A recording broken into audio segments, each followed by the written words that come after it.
Jangan lupa like, comment, and subscribe channel YouTube TVRI Bengkulu dan nyalakan lonceng notifikasinya.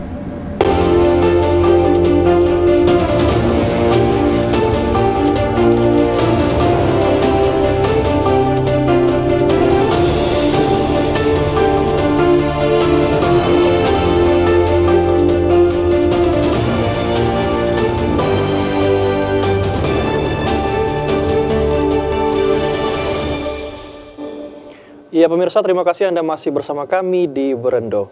Nah, kita akan melanjutkan bahasan berkenaan dengan UT tadi ya Pak. Mungkin ini saya ingin highlight salah satu permasalahan, yaitu perihal biaya. Jadi mungkin banyak sekali, bahkan teman-teman saya seumuran juga, yang mungkin mengurungkan niatnya, memendamkan niatnya untuk tidak melanjutkan ke tingkat pendidikan yang lebih tinggi setelah lulus dari pendidikan menengah. Bagaimana kira-kira UT merespon hal ini mengenai biaya? Mungkin ke Prof. Ali. Ya, ini menarik nih pertanyaannya Mas. Di tengah isu kemarin sempat gonjang-ganjing mengenai UKT ya. Oh iya. UKT. Dan mungkin UT satu-satunya yang tidak mengalami gejolak masalah UKT. Karena biaya kita memang sangat terjangkau gitu. Terus kemudian kita menerapkan UKT yang paling minimalis sampai maksimalis. Dan maksimalis pun itu masih di bawah dari UKT perguruan tinggi lain, perguruan negeri lain terutama ya. Kita secara sederhana menggunakan prinsip sebenarnya pendekatannya SKS. Jadi mereka bisa ngambil kapanpun, berapapun SKS yang diinginkan. Namun kita menawarkan juga paket UKT berdasarkan sistem paket semester yang beragam ya, dari 16 SKS sampai maksimum 24 SKS dengan biaya tertentu, dengan beberapa alternatif sistem paket semester, baik paket layanannya maupun termasuk paket bahan ajar tercetaknya. Nah ini bahkan ada seloroh ya, sebagian teman-teman kita UT itu biayanya murah tapi bukan murahan, misalkan seperti itu ya. Tapi sebenarnya bukan itu yang kita kejar. Yang kita kejar adalah seluas-luasnya kesempatan itu dibuka bagi masyarakat, sehingga biaya kita memang betul-betul sangat terjangkau. Jadi bagi UT dan mungkin bagi masyarakat ya, biaya belajar di UT itu no issue lah gitu, bukan isu lagi, dan pasti jauh di bawah yang dibebankan ke masyarakat. UKT-nya itu jauh di bawah biaya kuliah tunggal. Saya kira itu yang Jadi murah itu memang diartikan sebagai implementasi bahwasanya pendidikan di perguruan tinggi negeri itu bisa dinikmati oleh setiap kalangan ya itu Pak? salah satu misi utamanya UT gitu ya. Kita bicara scale of economic ya Mas, bicara tentang yang lainnya. Maka semakin banyak mahasiswa kita, memang harusnya biaya semakin terjangkau. Iya, dan mungkin ini juga menjadi salah satu solusi dari teman-teman yang ingin melanjutkan studi tapi terhalang finansial itu adalah dengan cara mencari beasiswa Pak. Ya. Kira-kira universitas terbuka sendiri menawarkan seperti apa nih skema beasiswanya? Terima kasih Mas. Ini juga mengingatkan pada kita semua bahwa UT sebagai perguruan tinggi negeri yang ke-45 juga membawa mandat dan misi untuk menyebarkan beasiswa kepada orang-orang yang memang layak diberikan beasiswa. Beberapa skenario sudah kita siapkan. Pertama tentu saja yang umum bagi semua perguruan tinggi ya, termasuk swasta, itu adalah KIPKA. Kita ikut terlibat dalam KIPKA ya, kuliah ya, yang dulu namanya bidik misi itu. Itu kita berikan juga. Kemudian beasiswa prestasi. Baik prestasi olahraga misalkan seni maupun prestasi akademik itu sendiri. Kita siapkan berbagai skenario. Dan itu bisa jaminannya full, baik pembiayaan SPP maupun biaya hidup. Full sampai selesai ya? Ya sampai selesai. Kemudian beasiswa kemitraan. Ya, kemitraan itu dengan mitra-mitra kita, terutama mitra perbankan kita, termasuk mitra-mitra perusahaan-perusahaan besar yang bekerjasama dengan UT. Jadi kalau sedikit buka rahasia, kita tidak kurang dari 10 miliar itu menyediakan secara rupiah ya per semesternya itu untuk beasiswa mahasiswa kita.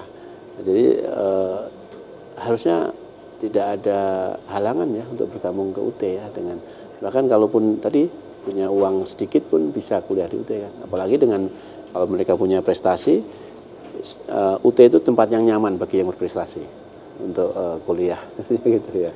Oke, jadi memang UT ini berusaha untuk memudahkan setiap masyarakat untuk akses pendidikan tinggi ya Pak. Oke, mungkin di segmen terakhir ini saya ingin mendengarkan ajakan atau closing statement dari Bapak-Bapak sekalian kepada para calon mahasiswa yang ingin mendaftarkan diri ke universitas terbuka. Mungkin ke Pak Yusrizal terlebih dahulu, silakan Pak. Baik, mari bergabung dengan universitas terbuka. Karena UT itu menjangkau yang tidak terjangkau dan diberikan kepada seluruh komunitas. Sehingga tidak ada pilihan lain bagi kita untuk tidak memilih UT. Itu. Oke, terima kasih. Mungkin ke Prof. Ali? Ya, baik. UT adalah perguruan tinggi negeri milik kita, oleh kita dan untuk kita. Oleh karena itu, jangan sia-siakan kesempatan. Setiap orang berhak untuk menikmati pendidikan tinggi dimanapun, kapanpun, dan dalam kondisi apapun. Oke, jadi memang UT ini terus bertransformasi, berinovasi, dan juga berkreasi mengikuti perkembangan zaman ya Pak. Dan juga memang sangat memudahkan masyarakat kita untuk menempuh pendidikan tinggi, mulai dari upaya-upaya untuk penjaminan mutu, penjagaan mutu melalui akreditasi, sertifikasi, bahkan juga melalui memudahkan mahasiswanya ya lewat beasiswa. Tapi mungkin sebelum closing saya kelupaan pertanyaan mengenai tadi kalau kita bicara soal beasiswa, ada juga mungkin keterkaitan tentang mahasiswa berprestasi Pak. Ya. Bagaimana support yang diberikan oleh Universitas Terbuka terhadap mahasiswa yang berprestasi ataupun yang mungkin baru mau mulai berprestasi nih Pak? Ya, bagus ini pertanyaannya. Yang pertama, mahasiswa yang telah berprestasi, kita akan jemput bola. Kita akan tawari teman-teman yang berprestasi, baik terutama yang tingkat nasional maupun internasional, untuk bisa menikmati pendidikan tinggi tanpa mengganggu aktivitas dia meningkatkan prestasinya. Kemudian bagi mahasiswa kita yang investasi, kita fasilitasi dengan kegiatan-kegiatan ekstrakurikuler yang memfasilitasi mahasiswa untuk meningkatkan minat bakat di bidang seni dan olahraga. Dan termasuk bagi mahasiswa yang berprestasi secara akademik, kita berikan beasiswa. Ketika dia memiliki IPK tertentu, mereka bisa berkompetisi untuk meraih beasiswa yang kita miliki. Sejauh ini mungkin ada beberapa mahasiswa yang mungkin bisa diberitahukan kepada pemirsa di rumah yang berprestasi.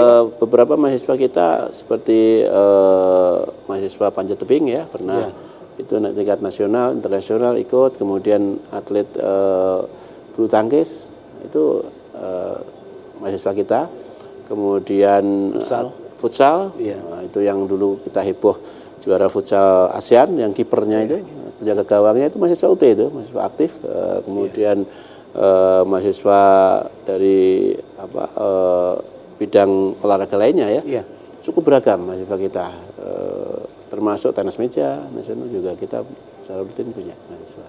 Ya, kalau dari dukungan secara moral sendiri seperti apa Pak mungkin? Jadi dengan adanya UT daerah inilah kita bisa menemukan bakat-bakat ya, sosok-sosok mahasiswa di pedalaman sana itu ternyata dia berprestasi. Contohnya aja yang ada di kita kemarin di Kabupaten Kaur, ada mahasiswa dari PGSD itu ternyata dia jualan lari. Dan dia kita kirimkan ke Komnas kemarin situ, dia memenangkan ya medali emas. Artinya memang dari segi kualitas mereka tidak kalah, tapi mungkin belum sampai saja beritanya. Nah, dengan adanya UT yang ke pelosok daerah, kita mengenal, oh mereka ternyata ada loh sebenarnya. Itu. Dan kita beasiswain. Iya, dan kita beasiswakan. Luar biasa, sudah dijemput bola, diberikan beasiswa pula ya Pak? Iya. Luar biasa sekali, kita beri apresiasi yang luar biasa untuk Universitas Terbuka. Nah, tadi kita sudah mendengarkan dari narasumber kita hari ini dan statement yang disampaikan tadi merupakan statement akhir penutup dari sesi kita pada hari ini. Sekali lagi kami ucapkan terima kasih kepada Bapak Yusrizal MPD selaku Direktur UT Bengkulu. Terima kasih Bapak atas kesempatan hari ini. Kami juga mengucapkan terima kasih ke Profesor Dr. Ali Muktianto SMSI selaku Wakil Rektor Bidang Keuangan, Sumber Daya dan Umum Universitas Terbuka. Terima kasih Prof. Sama, Mas. Semoga bisa berjumpa kembali dan semoga Universitas Terbuka terus jaya. Amin. Dan juga mahasiswa yang lulus menjadi mahasiswa yang bisa berguna bagi bangsa dan negara. Amin. Mungkin akhir kata, saya Mikrom Utama mewakili kerabat kerja yang bertugas hari ini pamit undur diri. Sampai jumpa di Brendo berikutnya. Wassalamualaikum warahmatullahi wabarakatuh dan sampai jumpa.